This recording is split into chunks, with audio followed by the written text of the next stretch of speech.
Hey everybody, welcome back to another reading of the Bible. We are in Isaiah chapter 2, and I'm going to kind of fall back on what I said earlier. Even though there's 66 chapters in Isaiah, I'm not going to spend 66 weeks or 66 months reading the book of Isaiah. So this is chapter 2. Here we go. The word that Isaiah the son of Amos saw concerning Judah and Jerusalem. The word that Isaiah the son of Amos saw. I wonder why it says saw instead of the word that Isaiah the son of Amos heard. It says it should be heard, but not. It says saw concerning Judah and Jerusalem. It shall come to pass in the last days that the mountain of the Lord's house shall be established in the top of the mountains and shall be exalted above the hills, and all nations shall flow into it. Many people shall go and say, Come ye, and let us go up to the mountain of the Lord, to the house of the God of Jacob, and he will teach us of his ways. We will walk in his paths, for out of Zion shall go forth the law and the word of the Lord from Jerusalem. Let me turn the page here.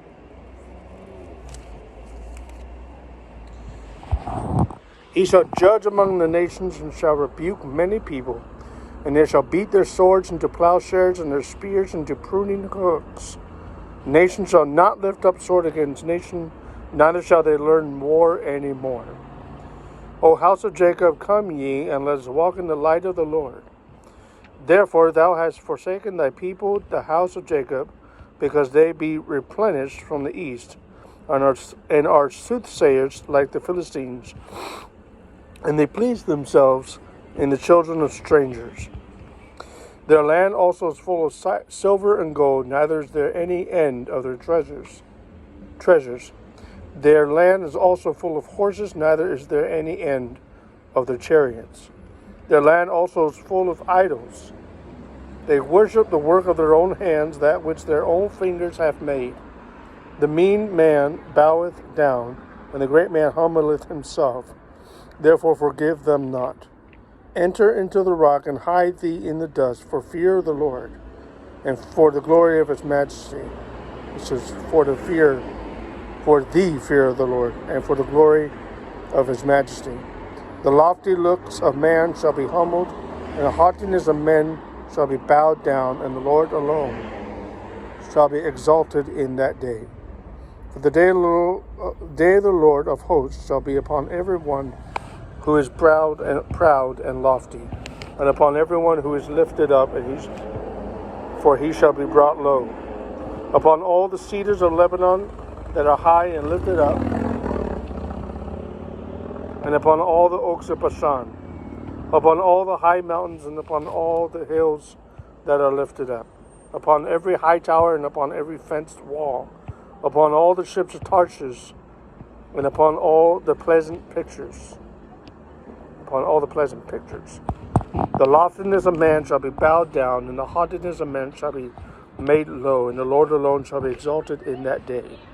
The idols he shall utterly abolish.